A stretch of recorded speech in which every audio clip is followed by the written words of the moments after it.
April महिन्यातली एक दुपार. या माळरानावर एक विश्वामित्र चालला होता प्रतिसृष्टी निर्माण करायला. अवघ्या विश्वाला मंत्रमुग्ध करेल अशी जादुई नगरी तो इथं उभारणार होता, जी पुढं प्रभात नगरी म्हणून जगप्रसिद्ध होणार होती.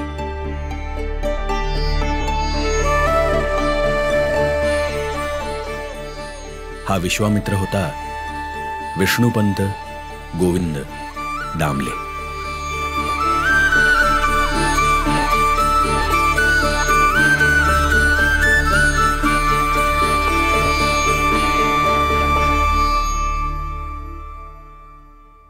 चार वर्षांपूर्वी विष्णुपंत आणि त्यांचे जिवलग मित्र फत्तेलाल यांनी महाराष्ट्र फिल्म कंपनीतली चांगल्या पगाराची नोकरी सोडली होती.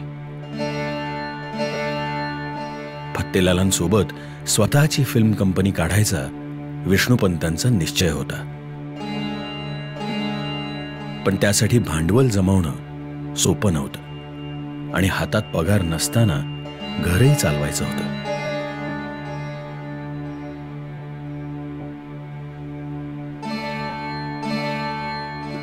आनंदराव आणि बाबूराव पेंटर हे विष्णुपंतांचे गुरु. हे मावस बंधू चित्रकार तर होतेच, शिवाय इतर कलांचीही त्यांना जाण होती आणि ते कुशल तंत्रज्ञही होते. बाबूराव पेंटरांनी जेव्हा महाराष्ट्र फिल्म कंपनीची स्थापना केली तेव्हा विष्णुपंतही त्यांच्या सोबत होते. कंपनीच्या उभारणीत आणि तिच्या यशात विष्णुपंतांचा फार मोठा वाटा होता. विष्णुपंत फत्तेलालांसोबत दिवसभर चित्रीकरण करायचे, मग पहाटेपर्यंत फिल्म धुवायचे आणि पुन्हा सकाळपासून कॅमेरा चालवायला हजर असायचे.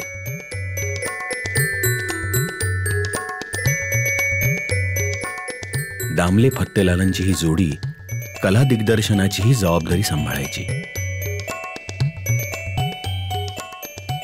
कंपनीत येणाऱ्या नव्या माणसांना कामही हेच नेमून देत. विष्णुपंतांवर याशिवाय कंपनीचे व्यवहार सांभाळण्याचा आणि फिल्मची लॅब सांभाळण्याचा अतिरिक्त भार होता. पुढे व्ही शांताराम आणि धायबरेही कंपनीत आले. या चौघांनीही महाराष्ट्र फिल्म कंपनीला आपलंच मानून अहोरात्र मेहनत घेतली. इतकं करूनही कंपनीत नवीन येणाऱ्या तंत्रज्ञांना या चार शिलेदारांपेक्षा कितीतरी जास्त पगार दिला जाऊ लागला. या चौघांवर मात्र हजेरी पत्रकावर सही करण्यासारख्या जाचक अटी लादल्या गेल्या.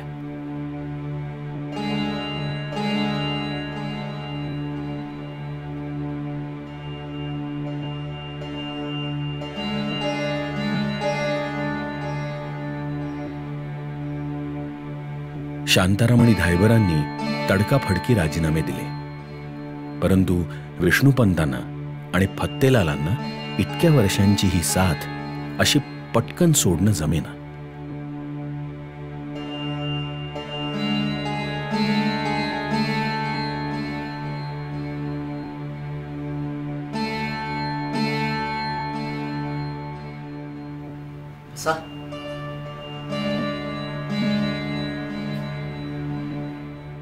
जे काही मनात आहे ते बोला. मला आता आपल्या कंपनीतून मोकळा करा. यापेक्षा जास्त सांगता नाही येणार.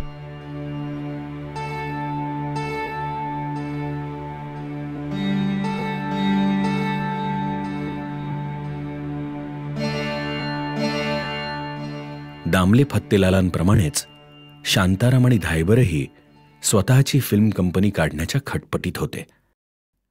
त्यांनाही भांडवल मिळत नव्हतं. श्रीपतराव काकडे यांचं कोल्हापुरात शिवणकामाचं दुकान होतं. त्यांच्या माडीवर तिथल्या प्रतिष्ठितांच्या चर्चा रंगायच्या. काकडेंनीच चौघांनी एकत्र येऊन नवी कंपनी काढावी असं सुचवलं. सर्वांना ते मान्य झालं. याच माडीनं महाराष्ट्र फिल्म कंपनी उभी राहताना पाहिली होती. आणि ती आता आणखी एका इतिहासाची साक्षीदार ठरणार होती.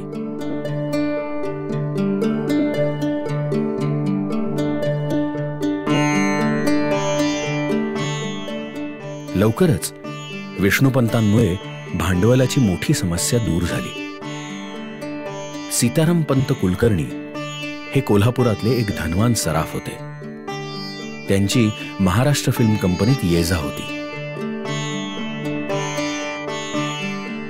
तिथेच दामल्यांची त्यांच्याशी मैत्री झाली होती. दामल्यांचा प्रामाणिक व्यवहारीपणा आणि त्यांच्यातल्या कलावंताचा सीताराम पंतांना जवळून परिचय होता. त्यामुळे विष्णुपंतांनी जेव्हा त्यांना आपला विचार सांगितला तेव्हा त्यांनी लगेच होकार दिला. आपल्या चांगल्या चाललेल्या धंद्यातली भागीदारी मोडून आणि जमीन विकून 25,000 रुपयांची व्यवस्थाही केली. त्यांनी उचललेल्या जोखमीची जाणीव ठेवून दामल्यांनी सीताराम पंतांना 5वा भागीदार करून घेतला.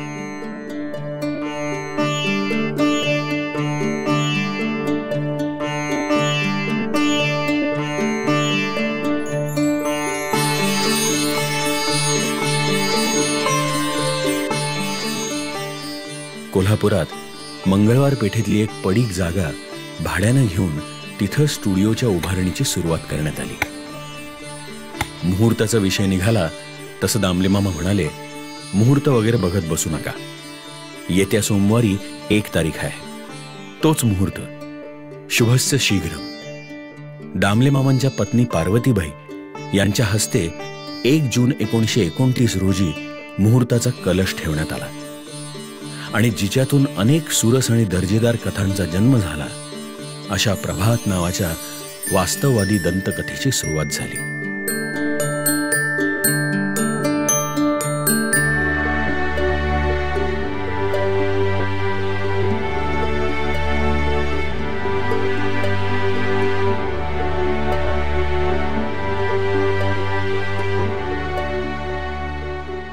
आपण फिल्म कंपनी काढून ती उत्तम प्रकारे चालवू शकतो हा आत्मविश्वास दामले मामांना गेल्या 20 वर्षाच्या अनुभवानं दिला होता.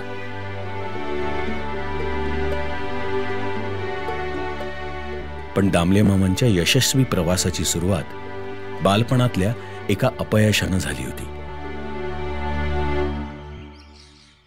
4 ऑक्टोबर 1892 रोजी विष्णुपंतांचा पेण इथं जन्म झाला. त्यावेळी मूळच्या सधन असलेल्या दामले घराण्याला उतरती कळा लागली होती. विष्णुपंतांचे वडील गोविंदपंत आपल्या दानशूर स्वभावामुळे कर्जबाजारी झाले होते. घरची परिस्थिती ओळखून अत्यंत स्वाभिमानी असणाऱ्या विष्णुपंतांनी लहान वयातच कमावता व्हायचा निर्णय घेतला.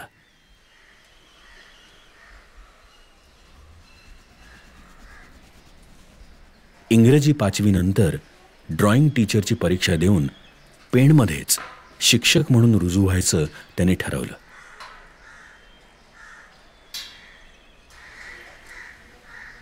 पण सर्वांचा अपेक्षाभंग झाला. विष्णुपंत नापास झाले. यावर गोविंदपंत निराश न होता त्यांना म्हणाले, तुझ्यासारख्या गुणी मुलाला नापास करण्यात ईश्वराचा सदहेतूच असेल. त्यानं तुझ्यासाठी दुसरं काही योजिलं असेल.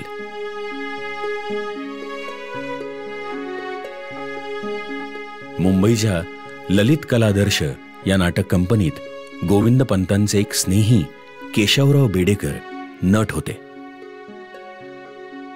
ते त्यांना आपल्यासोबत मुंबईला घेऊन निघाले.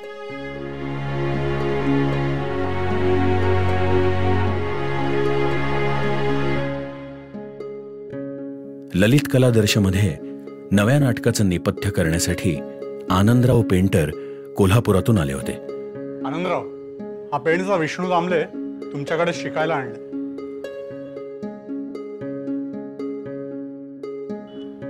नमस्कार.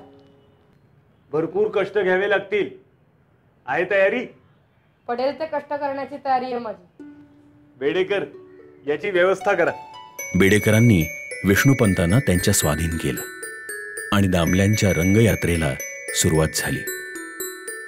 सुरुवातीला विष्णुपंत आनंदरावांचे रंगाचे पेले आणि ब्रश साफ करणं, त्यांच्या बैठकीची निगा राखणं आनंदरावांच्या लहरी सांभाळत त्यांच्या कामाचं निरीक्षण करणं, असं करत या नव्या जगाचा अभ्यास करत होते.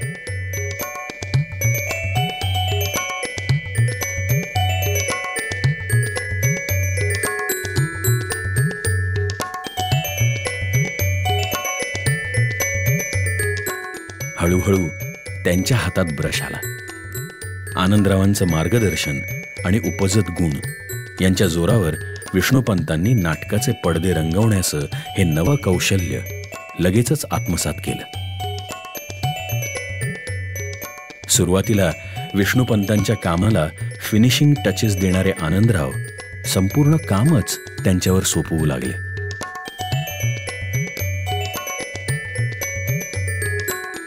विष्णुपंतांनी लवकरच नाटकाचे पडदे रंगवण्यापासून कला दिग्दर्शनापर्यंत झेप घेतली. दामल्यांनी आनंदरावांसोबत राक्षसी महत्वाकांक्षा या नाटकाचं कला दिग्दर्शन केलं. ते इतकं गाजलं की बालगंधर्व, केशवराव भोसले यासारख्या दिग्गजांनी त्यांना मोठी संधी देऊ केली.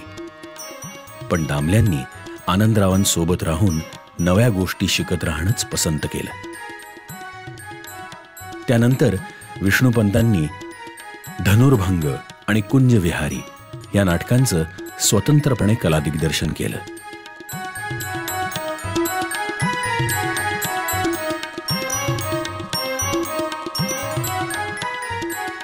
पण दुर्दैवानं आनंदरावांची साथ विष्णुपंतांना फार काळ लाभली नाही. आजारानं आनंदरावांचा अकाली मृत्यू झाला. दामल्यांचं गुरुछत्र हरपलं. आनंदरावांच्या मृत्यूनंतर त्यांनी त्यांच्या बंधूंचं, बाबूराव पेंटरांचं शिष्यत्व पत्करलं. बाबूरावांनी अत्यंत धडपडीनं सुरू केलेल्या महाराष्ट्र फिल्म कंपनीच्या मूकपटांच्या कला दिग्दर्शनाचं काम दामले फत्तेलाल करत. बाबूराव स्केचेस करत आणि त्या स्केचेसना दामले फत्तेलाल मूर्त स्वरूप देत.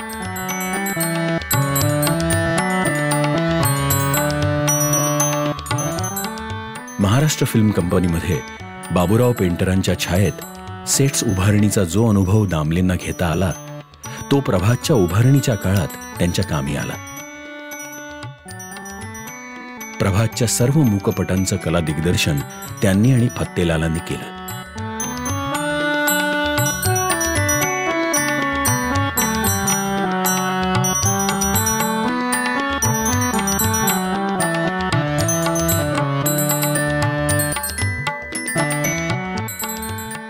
यातल्या चंद्रसेना या मूकपटाचे सेट्स त्यांच्या भव्यतेमुळे खूप गाजले आणि ते अगदी अपुऱ्या जागेत उभे केले होते. अशा जागेतही भव्यतेचा आभास निर्माण व्हावा यासाठी त्यांनी सेट्सच्या पार्श्वभागी पडद्यांचा अतिशय कल्पकतेनं वापर केला होता. पाताळ नगरीचा हा सेट अनेक जाणकार उत्सुकतेपोटी पाहून गेले होते. प्रभात आणि त्याआधी महाराष्ट्र फिल्म कंपनीच्या मूकपटांच्या काळात दामल्यांची कारकीर्द केवळ कला दिग्दर्शनापुरती मर्यादित नव्हती, तर या सर्व काळात ते फत्तेलालांच्या साथीनं छायाचित्रणही करायचे. महाराष्ट्र फिल्म कंपनीतली रसायनशाळाही ते एकटे सांभाळायचे. ही विद्या मुंबईतल्या सुरुवातीच्या वास्तव्यात ते बाबूराव पेंटरांकडून शिकले. त्यावेळी आनंदरावांचं काम संपलं की उरलेल्या वेळात विष्णुपंत बाबूरावांच्या मुंबईतल्या या फोटो स्टुडिओत काम करायचे. इथेच त्यांची स्थिरचित्रणाशी पहिली भेट झाली आणि रसायनशाळेशी पहिली ओळख. विष्णुपंतांनी ही ओळख वाढवत नेली आणि या तंत्रातही कौशल्य मिळवलं.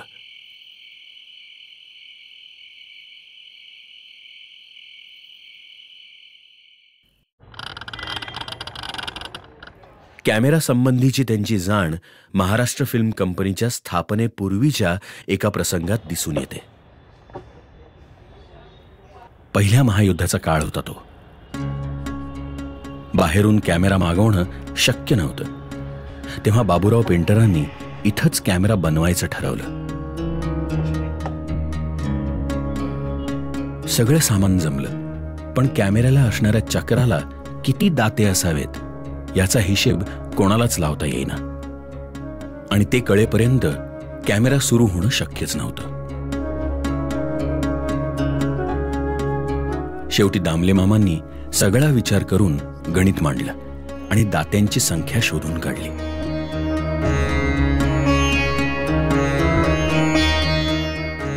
नंतर अनेक प्रयत्नांनी त्या चक्राला हवे तेवढे दाते पाडून घेतले आणि कॅमेरा सुरू झाला.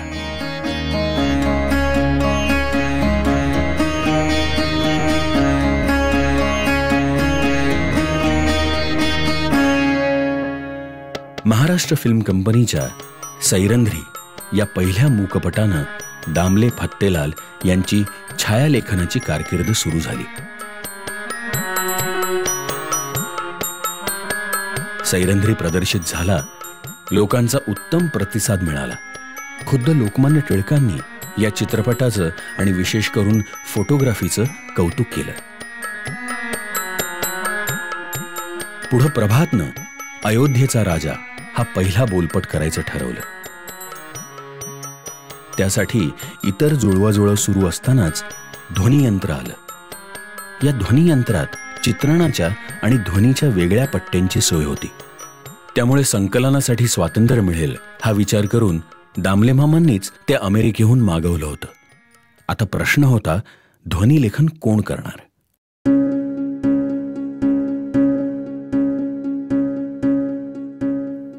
बाहेरून तंत्रज्ञ मागवायचा तर त्याचं मानधन न परवडणारं होतं.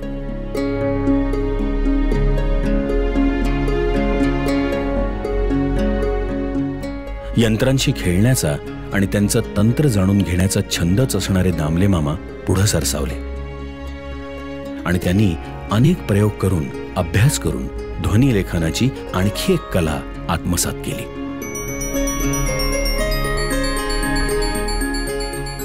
अयोध्येचा राजाचं चित्रीकरण सुरू झालं. त्यातल्या काही भागाचं प्रोसेसिंग आणि प्रिंटिंग झालं.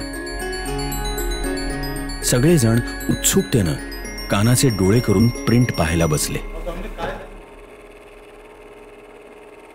पण आवाजच येईना.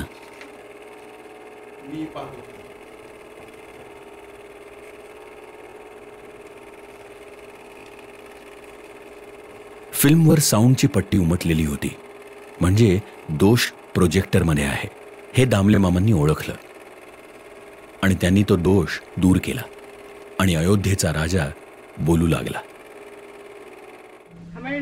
पण शांताराम बापू जेव्हा एडिटिंगला बसले तेव्हा त्यांना दिसलं की पडद्यावरचे प्रसंग आणि ध्वनी यांचा मेळच बसत नाहीये.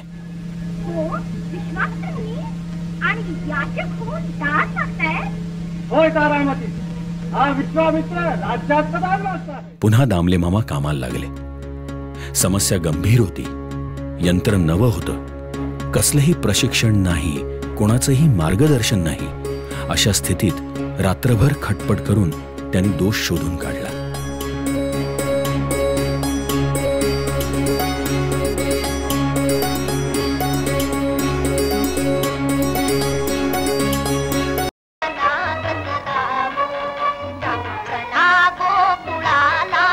Although not part of the contract, Ram Marathe, who presented the role of Krishna in the movie, had sung a song. Vishnu Pant acknowledged his contribution and gave him an additional honorarium.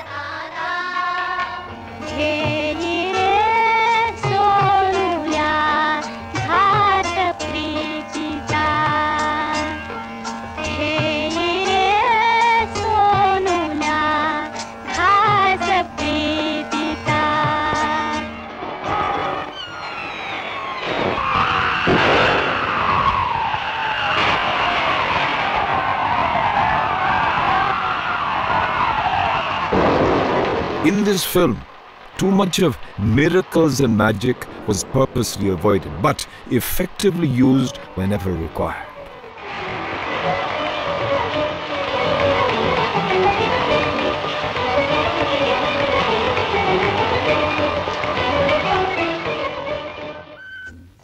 Gopal Krishna was released all over India in Marathi and Hindi in 1938. This film was also a hit.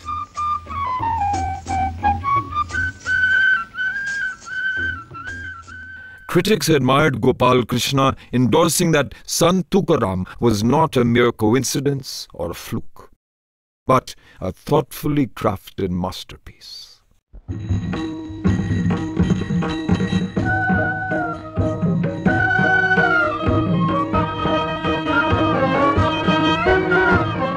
The era was of the Second World War. Globally, everyone was shocked by the brutal acts of the Hitler regime. Damle Fatehlal took upon themselves the task to portray Sant Gyaneshwar, who after going through a troublesome period and social boycott, taught mankind humanity and compassion. Sant Gyaneshwar was released in 1940 and people wholeheartedly responded to it. रूढ धर्माखाली चिंगरलेल्या लोकांना सहज समजेल अशा मराठी भाषेत गीताधर्म कोणीतरी सांगितला पाहिजे अगोदर. The screenplay of Sant Gyaneshwar is considered a case study. It was written by Shivram Bashikar under Damle's guidance. These selected incidences of Gyaneshwar's life were artfully presented in a rhythmic manner so that they made the audience curious while avoiding monotony.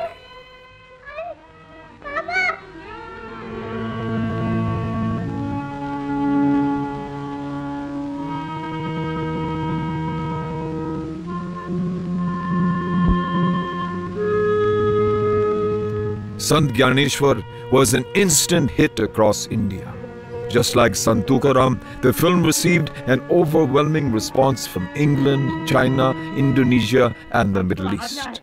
This film successfully completed 36 weeks in Mumbai and Pune. This is the first Indian movie to be commercially screened in the United States. American artists, technicians, and the members of the Academy Awards saw the film and wholeheartedly applauded it. American print media too acknowledged the film. Acclaimed American director Frank Capra comments, "It is a great surprise how Prabhat, in a small town like Pune, without any advanced technology or equipment, could produce such a technically perfect movie." माणसाप्रमाणे वागायचं, दिसभर कष्ट करायचं, मुक्या जीवाला चारा पाणी द्यायचं, घरात 4 पोरं बाळायची, तेसनी खायला घालायचं, मग आपण खायचं, समद्यासनी आपल्या जीवावानी जपायचं आणि तो बोलविल ते दिवशी निघून जायचं. मेल्यावर काय तो धर्माचा विचार, जाळायचं का पुरायचं तो बी आपल्याला करायला नको, मागे राहिलेले कर्तव्य. आम्ही दैवाचे शेतकरी रे, करू काम स्मरू नाम, मुखी राम हरी रे, मुखी राम हरी रे. Amongst the high production values of this film was the moving wall. People used to get surprised by watching Sangdev on a real tiger and Gyaneshwar on a moving wall.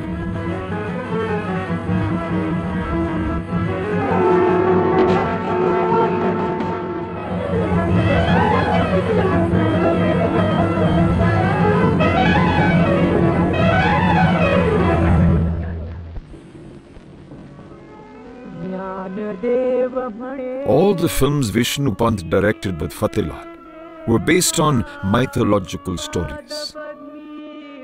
Damle Mama had carefully selected these stories. He has categorically expressed his views regarding this in an article titled "The Cultural Aspects of Mythological Films."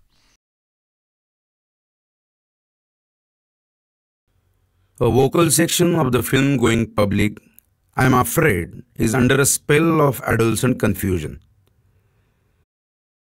I refer to the tendency to belittle the mythological pictures. I refer to it because, along with my colleague Mr. Fatehlal, I am responsible for a number of pictures of mythological stories. Those pictures enjoyed a degree of popularity which could not fail to gratify us. If there is any measure of misconception about the place, utility, or the purpose of the mythological film, I gladly take this opportunity to attempt to remove it. Your social films may present present-day problems. Your documentary films may describe benefits of modern scientific inventions. Your newsreels may bring a realization of the ravages of war. But it is given to the mythological film to present the fundamental issues of life. Sant Sakhu, released in 1941, was the last film directed by Damle Fateh. It was contentious for Damle and for Prabhat for several reasons. In the course of the shooting, clashes between the partners of Prabhat escalated. Due to this, Raja Nene was entrusted the direction of Sant Sakhu under the guidance of Damle Fateh. आपलं सुख हेच माझं सुख. माझं सुख तेच तुझं सुख ना? मग मीच माझं सुख घेतो. It was a very mature and composed narration which has Saint Sakhu as the central character. The film was successful in creating a rarely seen perception of the lady saints. हो दादा, माझं पुंडिकासारखं पोरगं चढ सांगून सांगून होईल.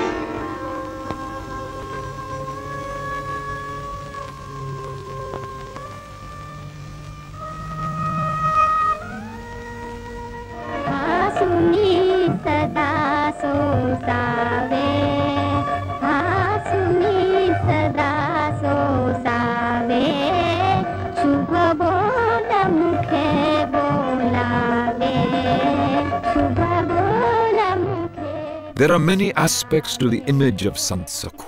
She is perseverant, but at the same time does not hesitate to take a firm stance against injustice. People wholeheartedly appreciated the image of Sant Sakhu thus portrayed. मला आज्ञा मानली पाहिजे यांची. मी इथून जाणार नाही. आई जा जा, घराबाहेर जा. झटा झटा ओसंडून वाढ, झटा झटा ओसंडून वाढ. पंढरी मूळ पीठ दूरी आहे, पंढरी मूळ पीठ दूरी आहे.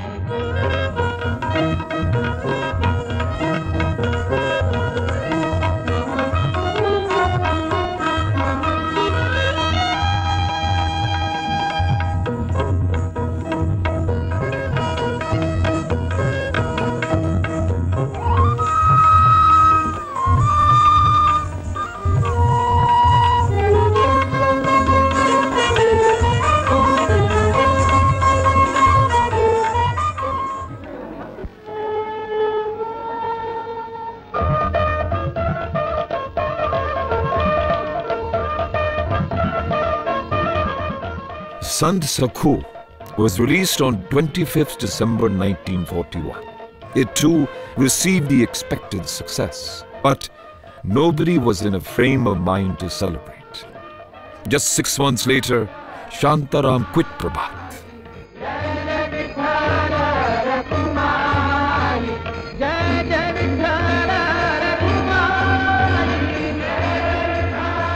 Prabhat was Damle Mama's passion and an integral part of his life. He always strived for unity amongst the partners.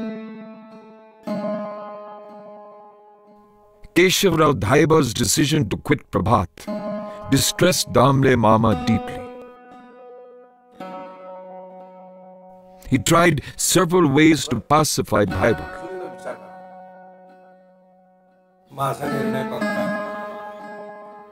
मी वाटल्यास अजून एक पर्याय सुचवतो तुम्हाला.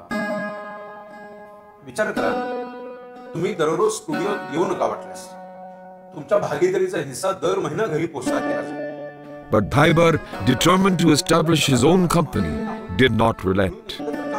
His company was closed after some time, and then he came back to Prabhat. On this occasion as well, Damle Mama offered him a job against the wishes of the other partners.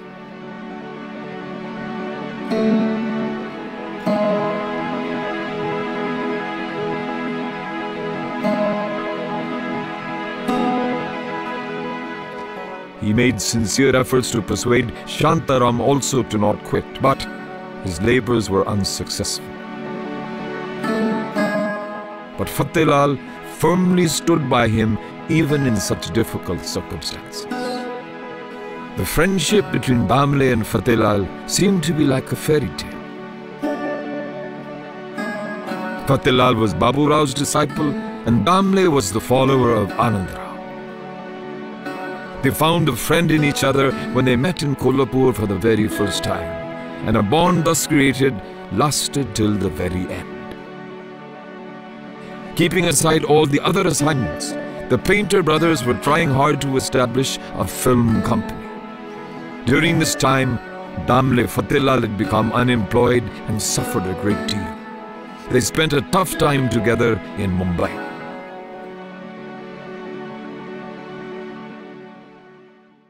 Sitaram Pant used to invite Damle Mama for a ritual dinner once a month when he was in the Maharashtra Film Company.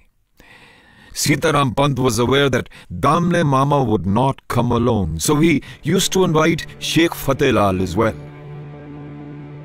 If Damle was in trouble, Fateh used to feel restless. Vishnu Pant's marriage was fixed. Babu Rao had promised to help him meet the expenses but gave only a minimal amount. Damle Mama's marriage was at stake. Badi Bu, Fateh sister-in-law, realized the gravity of the situation and the emotional trauma that Fateh was going through. She inquired about the reason and then readily gave her jewelry for mortgage. And thus, the marriage took place.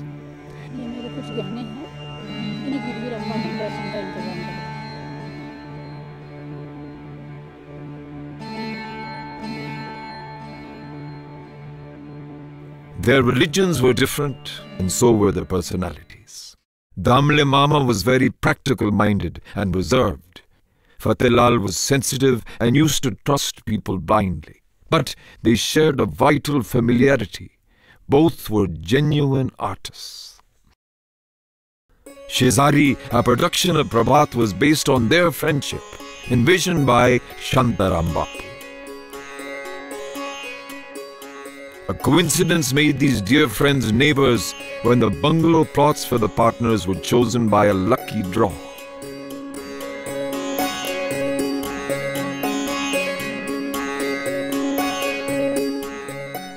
At home too, Damle Mama would not sit idle. He used to keep himself busy at various chores like gardening or maintenance or any other household work. However, all the domestic responsibilities were borne by his wife, Parvati Akka. Be it a financial crisis or some other problem, Parvati Akka used to firmly support her husband.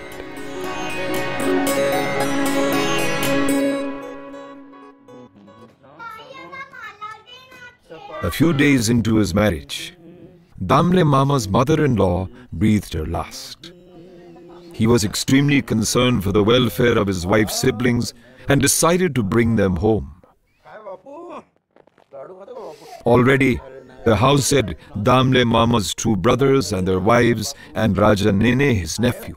But his nature was not to take stress in any situation, nor to think of selfish comforts. The staff in the studio was well aware of Damle Mama's discipline. Hence, they focused on their duties, especially when he used to take a detailed survey of the premises. He was a very generous person too, always helping his staff in case of their problems. He never stopped them from using the company vehicle or monetary support when required. Although Damle Mama ran the cinema enterprise so successfully, he advised his children to concentrate on academics. He had realized the increasing uncertainty in filmmaking.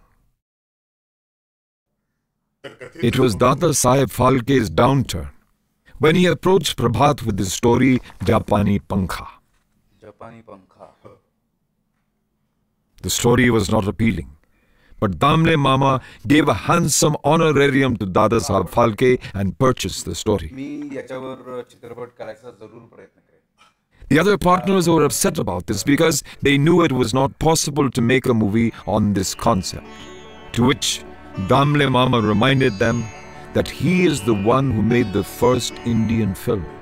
I've given him a token out of my appreciation. Damle Mama had used his personal resources and not those of the company.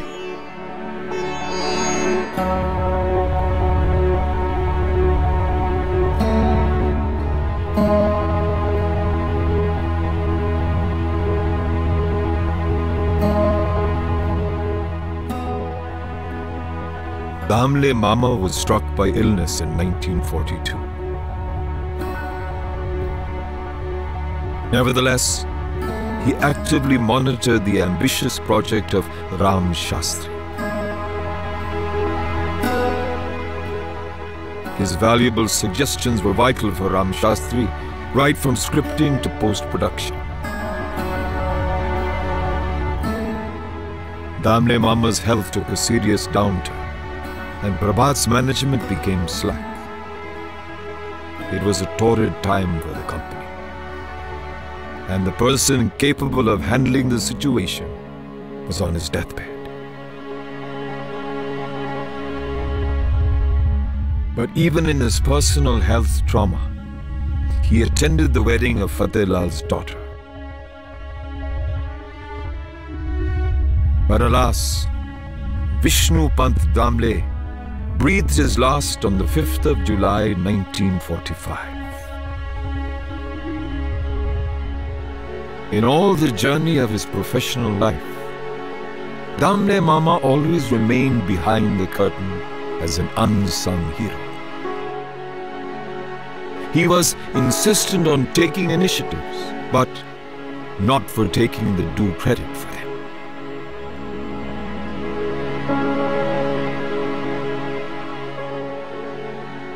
It was Damle Mama's wish to have an institution in India offering formal training in filmmaking.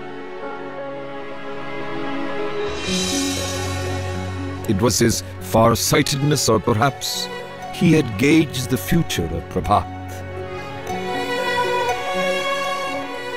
Today, at a place conceived and nurtured by Damle Mama, stands the Film and Television Institute of India, an institution imparting quality education in all aspects of filmmaking. This is a fitting tribute to a man who honestly dedicated his entire life to the art of cinema.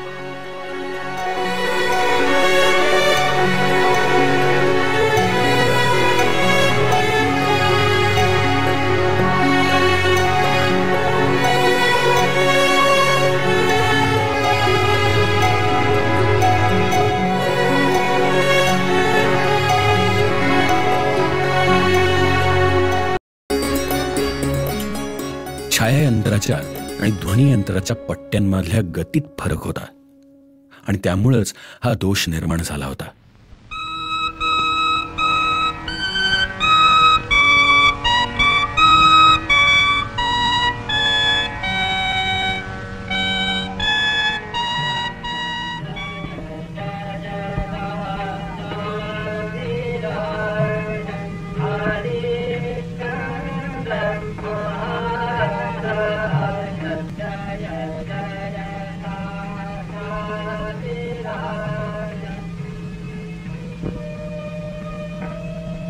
अशा रीतीनं कला दिग्दर्शक आणि छायालेखक असणारे दामले ध्वनिलेखकही झाले. आज उपलब्ध असणाऱ्या पहिल्या भारतीय बोलपटाचे आद्य ध्वनिलेखक म्हणून त्यांची ही कामगिरी महत्त्वाची ठरते.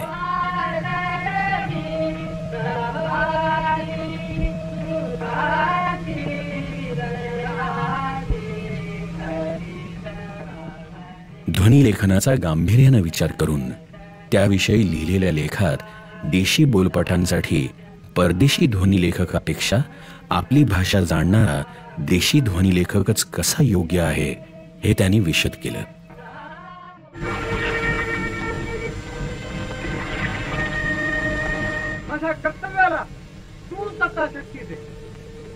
यांत्रिक प्रावीण्य आणि ध्वनिलेखन यातला फरक सांगताना ते लिहितात, कोणताही आवाज जसा निघेल तसा तो मुद्रित करणं म्हणजे ध्वनिलेखन नव्हे, तर निघणारा ध्वनी आणि त्याचा परिणाम जाणणं हे ध्वनिलेखकाचं काम आहे.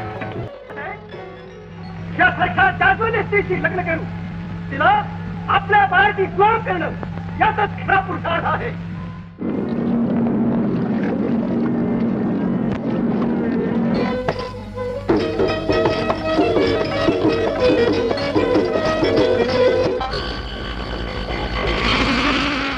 त्याचबरोबर बंदुकीच्या किंवा तोफेच्या आवाजाची पातळी प्रेक्षकांपर्यंत पोहोचवण्यात ध्वनियंत्र कसं कमी पडतं हेही दामले मामांनी जाणलं.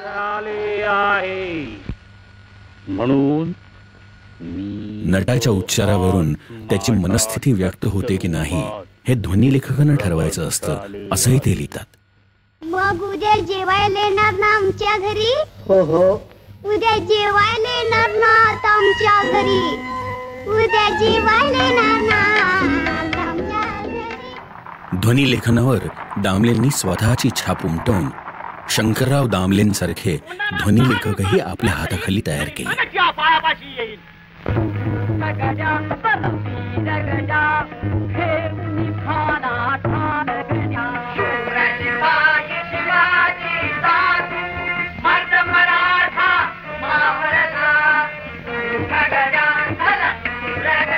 प्रभातच्या कलाकृती अजरामर ठरण्याचं श्रेय तिच्या 4 भागीदारांमधल्या कलावंतांना जितकं जातं तितकंच श्रेय दामले मामांमधल्या प्रशासकालाही द्यावं लागेल.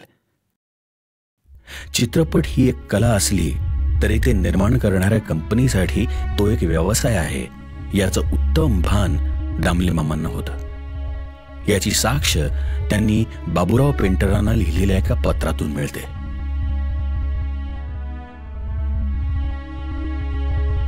महाराष्ट्र फिल्म कंपनीसाठी भांडवल मिळालं होतं, पण प्रत्यक्ष काम सुरू करण्याकडे बाबूरावांचं लक्षच नव्हतं. तेव्हा आपल्या गुरुचे डोळे उघडण्याचा धाडसी व्यवहार विष्णुपंतांना करावा लागला. आम्हाला योग्य वाटणाऱ्या सूचना करणे हे आमचे कर्तव्य. ज्यावेळी 4 मंडळीने मिळून एखादी संस्था चालवायची असेल त्यावेळी व्यावहारिक दृष्टीने सर्व व्यवहार झाले पाहिजेत, तरच ती संस्था जिवंत राहील. कायदेशीर लेखी करार झाल्याविना आपण सुरू केलेल्या कार्याचा पाया भक्कम झाला किंवा आपले काम सुरू केले असे म्हणता यावयाचे नाही. आजच्या स्थितीला होणारी क्षुल्लक गोष्ट देखील आपल्या कार्याचा पाया असल्यामुळे ती अत्यंत विचारपूर्वक आणि व्यवस्थित झाली पाहिजे. चालू कार्याची सर्व प्रकारची जबाबदारी आपल्या एकट्यावरच असल्यामुळे आपल्याला नेहमी एकच उद्योग करून चालणार नाही.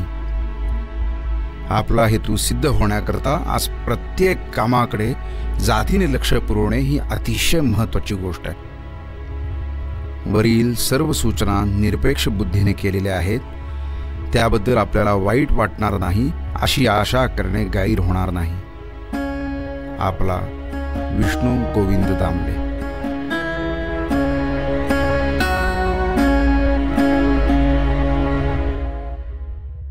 1933 साली प्रभातकरांनी रंगीत चित्रपट काढण्याचं ठरवलं. रंगसंगतीला आणि भव्यतेला वाव मिळेल अशी पौराणिक कथा त्यासाठी त्यांनी निवडली. दामले फत्तेलालांनी भव्य सेट्स उभे केले, ज्यावर सैरंध्रीचं चित्रीकरण सुरू झालं.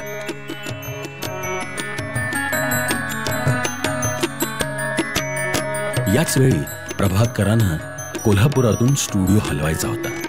त्यासाठी नव्या स्थळाचा शोधही सुरू होता. मुबलक जागा, वीज, उत्तम हवा आणि मुंबईपासून जवळ म्हणून पुण्यात नवा संसार थाटायचं ठरलं. दरम्यान सैरंध्रीचं चित्रीकरण संपलं. रसायनशाळेचे तज्ज्ञ विष्णुपंत दामले. मग त्यांनीच फिल्मच्या पुढच्या संस्करणासाठी जर्मनीला जायचं असं ठरलं. आणि नेमकी त्याच वेळी प्रभातच्या पुण्यातल्या स्थलांतराची तयारी पूर्ण झाली. सह्याद्रीच्या प्रिंटची जशी काळजी आहे तशीच पुण्याच्या स्थलांतराची देखील काळजी आहे. दोन्ही गोष्टी कशा एकत्र जमणार आहे? दामले मामा स्थापत्यशास्त्रातही पारंगत होते. त्यामुळं या नव्या आणि आधुनिक स्टुडिओची उभारणी विष्णुपंतांच्या गैरहजेरीत होण्याचा धोका पत्करायला कुणीच राजी नव्हतं. त्यांच्याऐवजी शांताराम जर्मनीला जातील आणि दामले मामा प्रभातच्या स्वतःच्या जागेत हक्काचं विश्व उभं करण्यासाठी पुण्याला जातील असं ठरलं. कारण स्टुडिओ उभारणीच्या या कामाचा दीर्घकालीन परिणाम प्रभातवर होणार होता.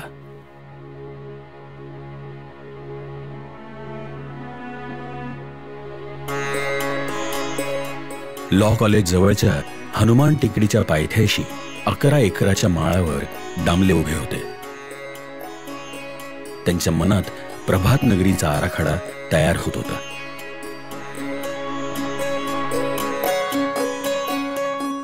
इथंच त्या काळी आशिया खंडातला सर्वात मोठा साऊंड प्रूफ स्टुडिओ उभा राहिला. दामले मामांच्या द्रष्टेपणाचा आणि दूरदर्शीपणाचा हा स्टुडिओ एक उत्कृष्ट नमुनाच ठरला. चित्रीकरणादरम्यान विजेच्या तारा दिसू नयेत आणि आवारात कुठेही चित्रीकरण सुलभ व्हावं या हेतूनं अंडरग्राऊंड केबल टाकून त्यांनी वीज खेळवली.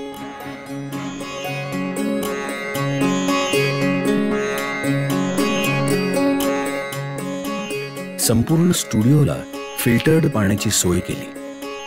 एडिटिंग स्टुडिओ आणि लॅब वातानुकूलित करून घेतल्या. प्रभातचा कपडेपट आणि कला विभाग विपुलतेनं आणि विविधतेनं सुसज्ज केला. त्या काळातल्या स्टुडिओजपेक्षा प्रभातच्या स्टुडिओची उंची जास्त ठेवली. भव्य सेट्स उभारता यावेत आणि त्यांना साजेशी प्रकाश योजना करता यावी हा हेतू त्यामागे होता. तळ्याची किंवा पाणवठ्याची दृश्य चित्रित करता यावीत म्हणून स्टुडिओच्या मध्यभागी एक हौद बांधला.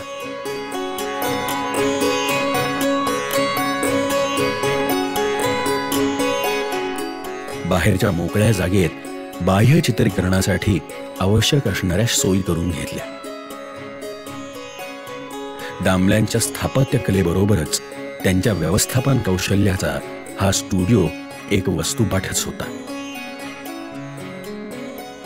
प्रभातच्या चित्रपटांप्रमाणेच प्रभातच्या स्टुडिओची ख्यातीही अल्पावधीतच सर्वदूर पसरली.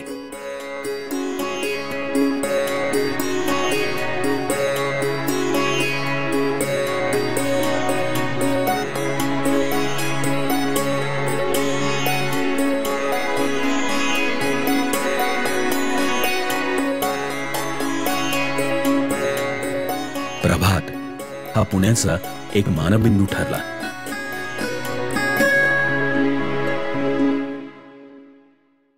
आपले गुरु बाबूराव पेंटर यांच्याकडून घेतलेला एक वासा त्यांचे हे शिष्योत्तम पुढे चालवत होते. आपले चित्रपट संपूर्ण कुटुंबाला निसंकोच पाहता येतील असे असावेत हा विचार बाबूरावांकडूनच प्रभातकरांनी घेतला होता.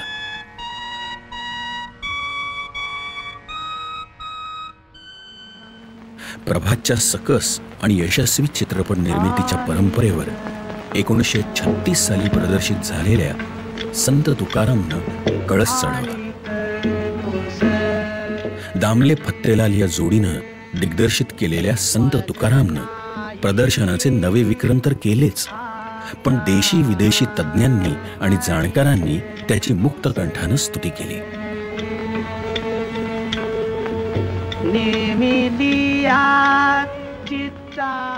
दिग्दर्शक म्हणून दामले फत्तेलाल जोडीची कारकीर्द महाराष्ट्र फिल्म कंपनीतच सुरू झाली होती. कर्ण हा त्यांचा पहिला मूकपट. याचं लेखन दामले मामांनीच केलं होतं. भव्य सेट्स, कुरुक्षेत्रावरची युद्धदृश्य असं सगळंच भव्य दिव्य होतं. युद्धासाठी 7-8 हजारांचा मॉब त्यावेळी त्यांनी हाताळला होता. या दृश्यांना चित्तवेधक करण्यासाठी दामले फत्तेलाल सैनिकी वेशात मॉबमध्ये शिरून चित्रीकरण करत असत. त्यामुळंच ही युद्ध दृश्य पडद्यावर फार परिणामकारक झाली होती. कदाचित 2 कॅमेऱ्यांनी चित्रीकरण करणारे ते पहिले भारतीय दिग्दर्शक असावेत. संत तुकाराम मात्र याहून अगदीच वेगळा होता. कसलीही भव्यता नाही की प्रचंड सेट्सही नाहीत. संत असणाऱ्या तुकारामांमधल्या माणसाचा शोध घेणाऱ्या अगदी साध्या अशा या चित्रपटानं प्रेक्षकांच्या मनाचा अचूक वेध घेतला. तुझा देव विठ्ठलापेक्षा मोठा कोण? तुझी मंगळाई वाटतं. तर मग अगं तुझ्या देवाचं नाव तरी काय? माझ्या देवाचं नाव जेव्हा आता मुकाट्यानं काहीतरी विचारतायचा. माझा देव बसलाय माझ्या मुरुब भाकरी खात. येतोय का तुमचा देव तुमच्या संग भाकरी खायला? आधी बीज एकले, आधी बीज एकले, आधी बीज एकले. दामले फत्तेलाल जोडीनं दिग्दर्शित केलेल्या सर्व चित्रपटांचं लेखन शिवराम वाशीकरांनी केलं होतं. तुकाराम संबंधी लिहिलेल्या एका लेखात ते लिहितात, दिग्दर्शकांनी पटकथेमध्ये केलेली ढवळाढवळ महत्वपूर्ण होती. त्याशिवाय हा चित्रपट या दर्जाचा बनू शकला नसता. क्षुधेलिया अन्न द्यावे पातन विचारून, धर्म आहे वर्मा अंगी कळले पाहिजे प्रसंगी. धर्म आहे वर्मा अंगी कळले पाहिजे प्रसंगी. व्हेनिस आंतरराष्ट्रीय चित्रपट महोत्सवात 25 जून 1937 रोजी संत तुकाराम दाखवला गेला आणि तुका आकाशा एवढा झाला. जगभरातल्या प्रेक्षकांना तुकारामाचा वेड लागला. भारतातल्या जाणकारांनी तुकारामला पहिला वास्तववादी भारतीय चित्रपट म्हणून गौरवलं होतंच, तर व्हेनिस महोत्सवामध्ये विशेष उल्लेखनीय 5 चित्रपटांमध्ये तुकारामला स्थान मिळालं.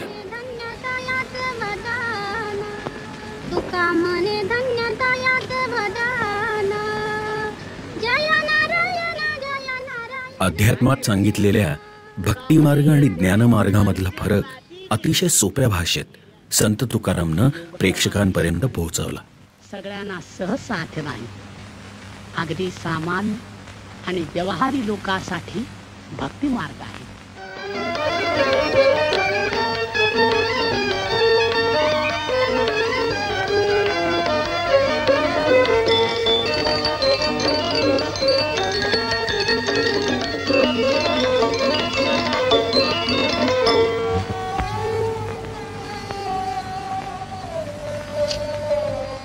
दामले फत्तेलालांनी दिग्दर्शित केलेल्या सगळ्या चित्रपटांचं आणखी एक वैशिष्ट्य म्हणजे कलाकारांचा नैसर्गिक अभिनय.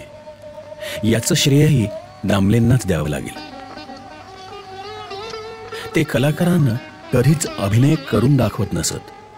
त्यांच्याकडून हवा तो परिणाम मिळेपर्यंत ते दृश्य चित्रित करत. त्यासाठी कितीही रिटेक झाले तरी कलाकारांवर ते कधीही चिडत नसत. यामुळंच पडद्यावरचा विष्णुपंत पागनीसांचा तुकाराम लोकांना इतका खरा वाटला की आजही तुकाराम म्हणून त्यांच्याच प्रतिमांची घराघरात पूजा होते.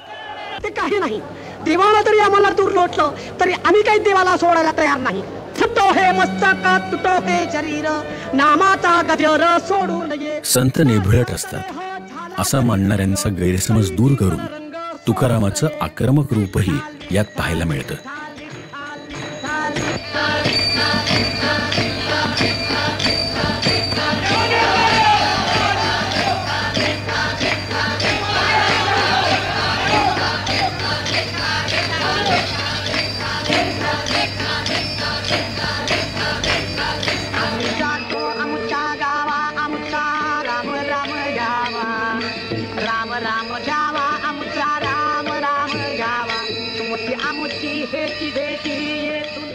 आजही चित्रपट क्षेत्रातल्या जाणकारांमध्ये आणि होतकरू कलावंतांमध्येही संत तुकाराम हा अभ्यासाचा विषय मानला जातो.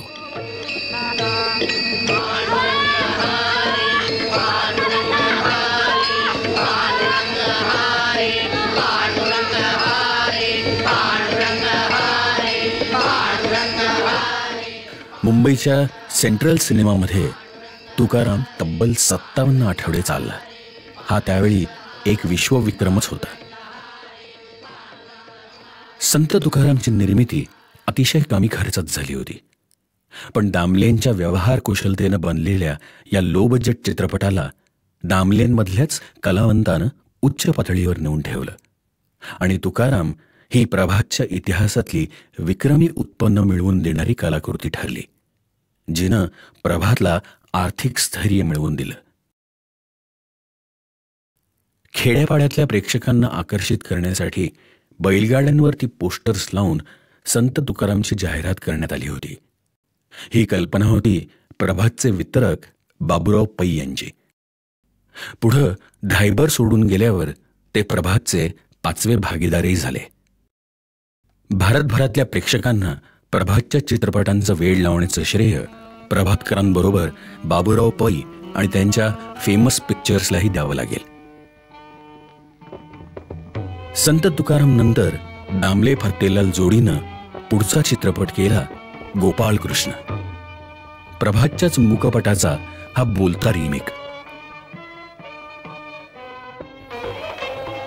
तुकारामच्या अभूतपूर्व यशानंतर या दिग्दर्शकांचा आलेला हा पहिलाच चित्रपट, त्यामुळं सर्वांनाच त्याबद्दल कुतूहल होतं.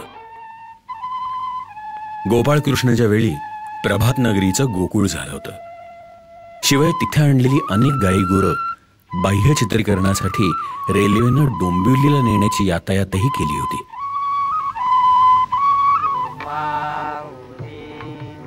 प्रेक्षकांना प्रत्यक्ष गोकुळातच गेल्याचा अनुभव देण्यात गोपाळ कृष्णच्या सेट्सचा फार मोठा वाटा होता.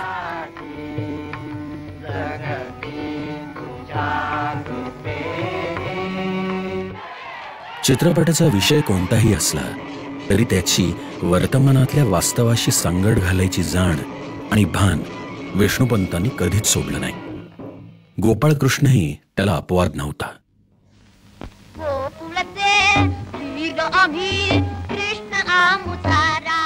कंसाच्या जुलमी सत्तेविरुद्ध कृष्णानं मूढभर गोपाळांच्या साथीनं दिलेला लढा हे ब्रिटिश राजवटीविरुद्ध भारतीय स्वातंत्र्य लढ्याचं प्रतीकच होतं. आमच्या गाई आमचे प्राण मागताना यांना काहीच वाटलं नाही.